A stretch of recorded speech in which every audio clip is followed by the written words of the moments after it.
Assalamualaikum warahmatullahi wabarakatuh. Selamat pagi. Yang terhormat Bapak Anwar Fatoni selaku dosen pengampu mata kuliah Pasar Keuangan Islam. Saya Andira Sania dengan NIM 2010116013 akan memaparkan materi dengan topik yang pertama yaitu sejarah investasi syariah dan pasar modal, dan topik kedua yaitu konsep investasi syariah. Topik pertama yaitu mengenai sejarah investasi dan pasar modal syariah. Pertama, kita akan membahas mengenai pengertian investasi. Dalam kamus istilah pasar modal dan keuangan, kata investasi diartikan sebagai penanaman uang atau modal dalam suatu perusahaan atau proyek untuk memperoleh keuntungan. Kemudian, tujuan dilakukannya investasi yaitu yang pertama, untuk mempersiapkan masa depan sedini mungkin. Nah, persiapan ini dilakukan dalam rangka meraih masa depan yang lebih baik, di mana keuntungan investasi digunakan untuk memperbaiki kehidupan di masa mendatang. Yang kedua yaitu mengurangi dampak inflasi. Seperti yang kita ketahui bahwa inflasi membuat harga semua komoditas melonjak naik. Dengan investasi, maka nilai kekayaan aman tetap terjaga. Dan yang ketiga yaitu mendorong untuk menghemat pajak. Kekayaan yang diinvestasikan tidak termasuk dalam beban pajak sehingga besaran pajak yang harus dikeluarkan menjadi berkurang. Selanjutnya yaitu mengenai sejarah investasi. Investasi di Indonesia sudah mulai hadir sejak abad 17 sampai 18 pada saat masa kolonial kuno. Kemudian kegiatan investasi terus berlanjut hingga masa kini. Berikut peta sejarah investasi di Indonesia. Pada abad 17 sampai 18 mulai muncul perusahaan-perusahaan asing di Indonesia. Selanjutnya, pada abad ke-19, negara-negara di Asia Tenggara, Afrika, dan negara-negara lainnya terikat dalam masa penjajahan. Investasi di negara-negara Eropa dalam beberapa fasilitas perkebunan, jalan-jalan, serta pusat-pusat kota pada saat itu sudah membuat sebuah infrastruktur yang berperan penting untuk negara-negara jajahan tersebut. Selanjutnya, terjadi arus investasi ke Indonesia dimulai saat masa Orde Baru, yaitu pada tahun 1967 sampai 1997. Pada masa tersebut ditandai dengan adanya Undang-Undang Nomor 1 Tahun 1967 mengenai penanaman modal asing serta Undang-Undang Nomor 6 Tahun 1968 mengenai penanaman modal dalam negeri. Pada masa tersebut, arus investasi mengalami penurunan. Hal ini dapat dilihat dari jumlah investasi yang masuk ke Indonesia sangat sedikit. Topik selanjutnya yaitu pasar modal. Pasar modal atau bursa efek adalah sebuah pasar yang mempertemukan investor dengan emiten untuk melakukan transaksi jual beli sekuritas. Sekuritas yang tersedia di pasar modal pada umumnya sekuritas jangka menengah dan juga jangka panjang. Untuk tempo jangka menengah yaitu 1-3 tahun, sedangkan jangka panjang lebih dari 3 tahun. Kedudukan pasar modal sebagai salah satu komponen sistem keuangan sangat penting karena dapat membantu menggerakkan roda perekonomian suatu negara dengan mengalokasikan dana pada sektor-sektor yang membutuhkan. Di Indonesia terdapat 3 instrumen pasar modal yaitu sukuk, reksadana syariah, dan saham syariah. Berikut merupakan peta sejarah pasar modal syariah di Indonesia. Sejarah pasar modal syariah di Indonesia dimulai dengan diterbitkannya reksadana syariah oleh PT Dana Reksa Investment Management pada 3 Juli 1997. Selanjutnya, Bursa Efek Indonesia, Bursa Efek Jakarta bekerjasama dengan PT Dana Reksa Investment Management pada tanggal 3 Juli tahun 2000 untuk meluncurkan Jakarta Islamic Index atau JII yang mencakup sekitar 30 jenis saham dari emiten-emiten yang kegiatan usahanya memenuhi ketentuan syariah yang bertujuan untuk memandu investor yang ingin menginvestasikan dananya secara syariah. Kemudian, dengan hadirnya indeks tersebut, maka para pemodal telah disediakan saham-saham yang dapat dijadikan sarana berinvestasi sesuai dengan prinsip-prinsip syariah. Selanjutnya, pada tanggal 18 April tahun 2001, untuk pertama kalinya Dewan Syariah Nasional Majelis Ulama Indonesia atau biasa disebut dengan DSN MUI mengeluarkan fatwa yang berkaitan langsung dengan pasar modal, yaitu Fatwa Nomor 20 garing DSN MUI garing 4 garing 2001 tentang pedoman pelaksanaan investasi untuk reksadana syariah.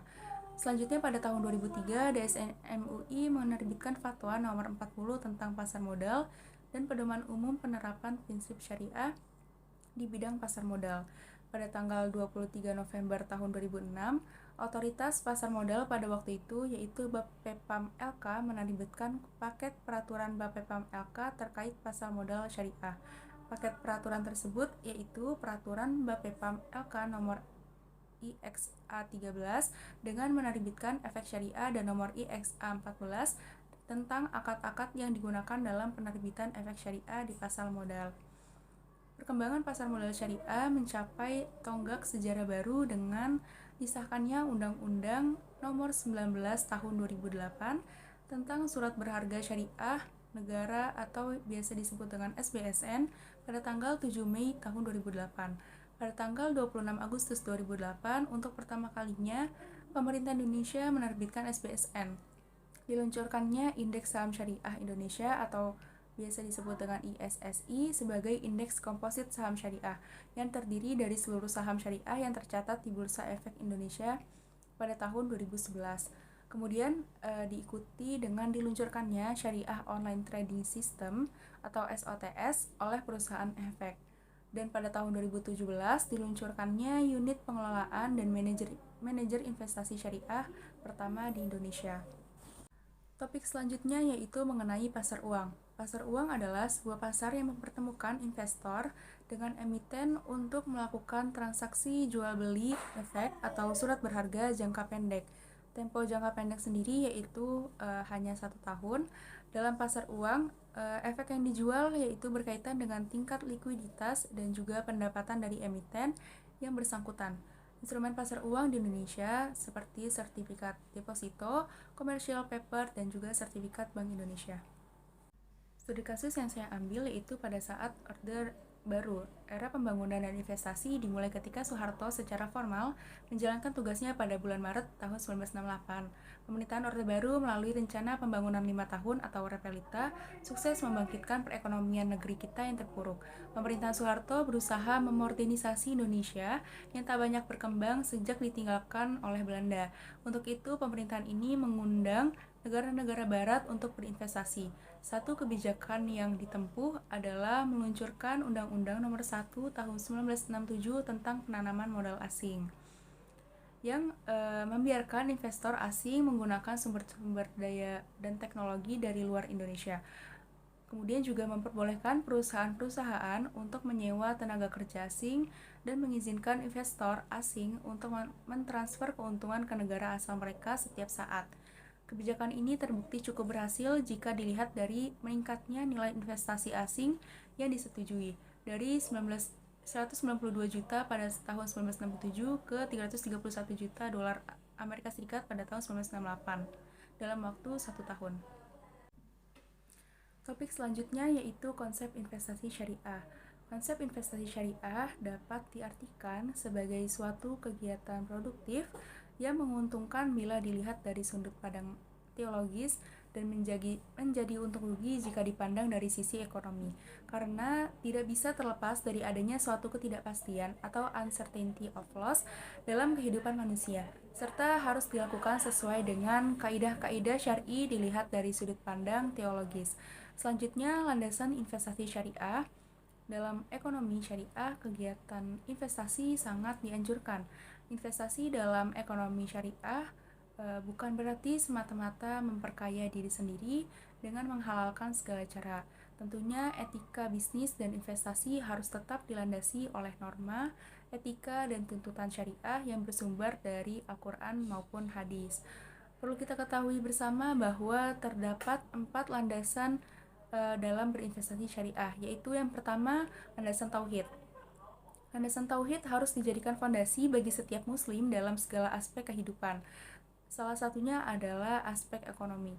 Tauhid memiliki makna yang berarti keyakinan secara menyeluruh dan murni terhadap keesaan Allah.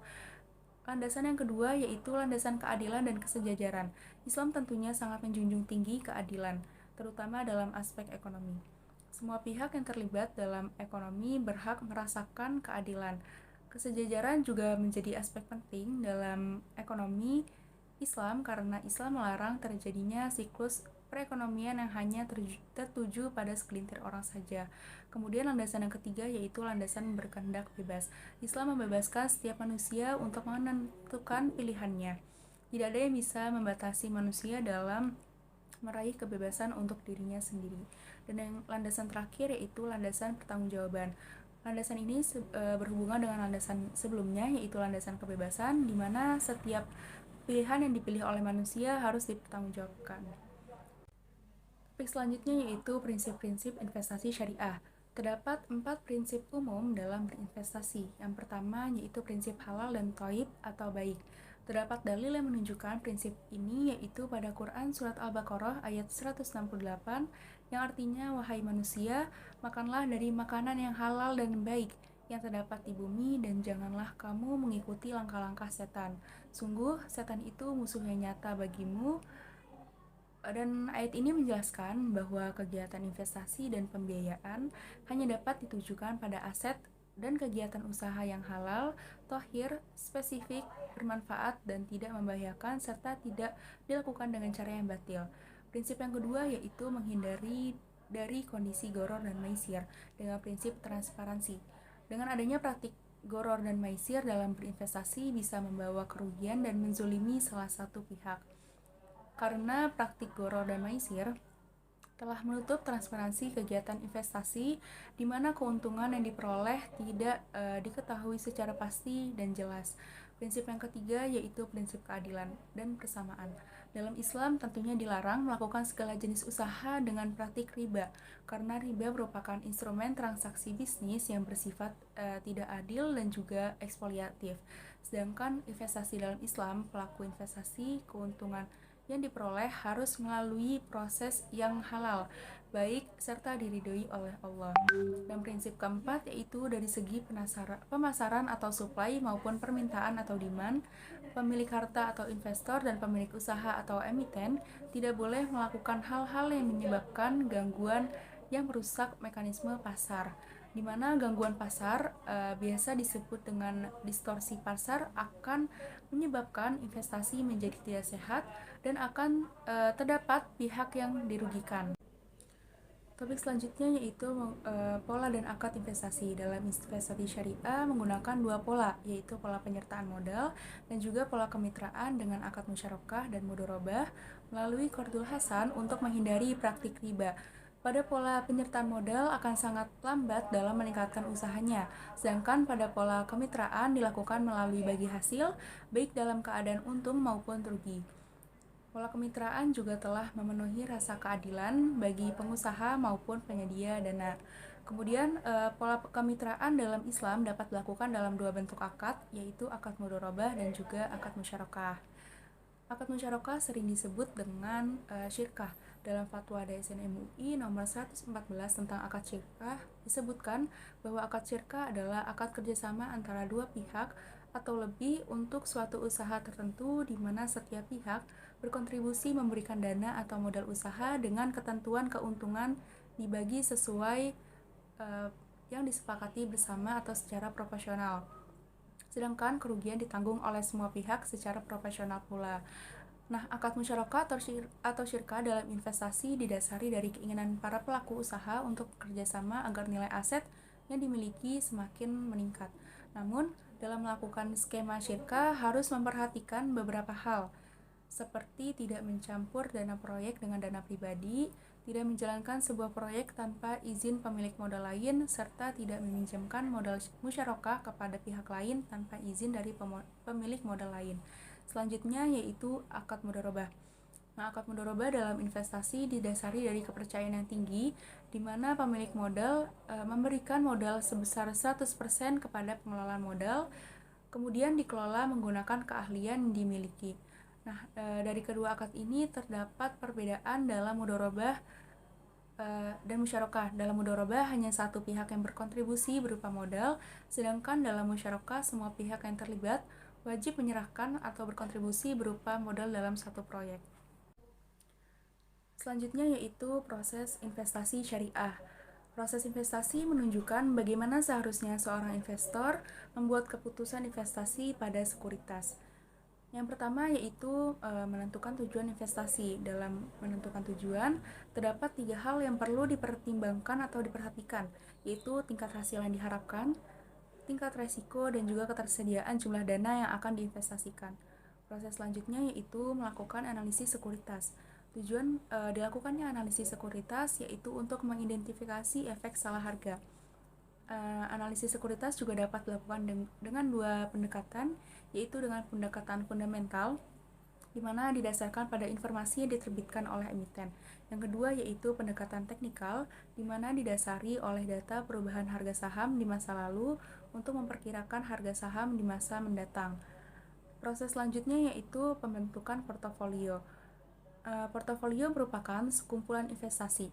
Jadi, perlu dilakukan penyeleksian terhadap sekuritas yang akan dipilih, kemudian menentukan porsi dana yang akan diinvestasikan pada masing-masing sekuritas.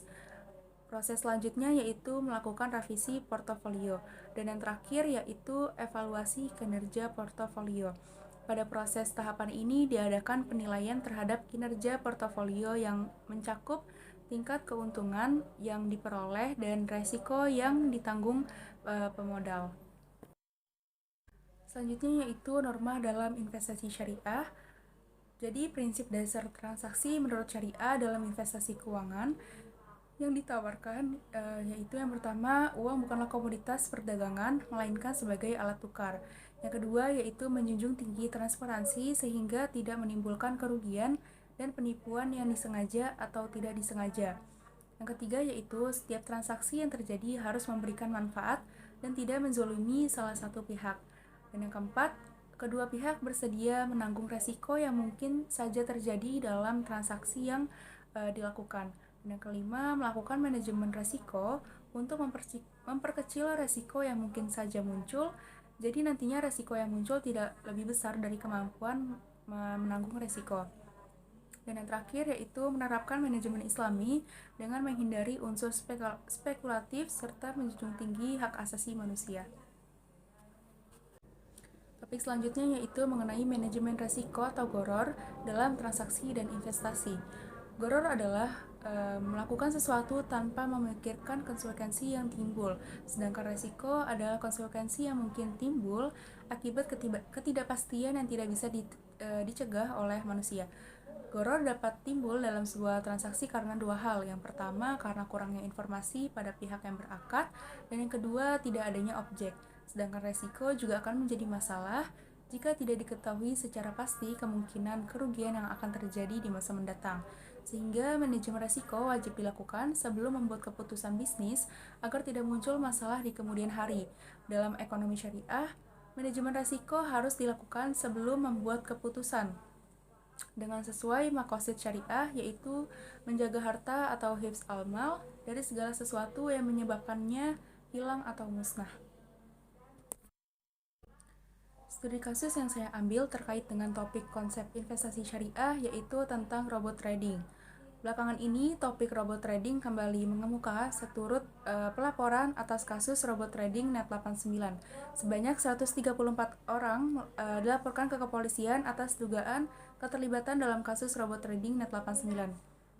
Modus robot trading Net89 yaitu dengan menawarkan paket investasi trading dengan skema Ponzi dan investasi forex robot berkodok MLM e-book atau Net89. Selain itu, janjikan keuntungan dari paket investasi robot trading sekitar 1% per hari, 20% per bulan, hingga lebih dari 200% per tahun untuk menarik minat korban.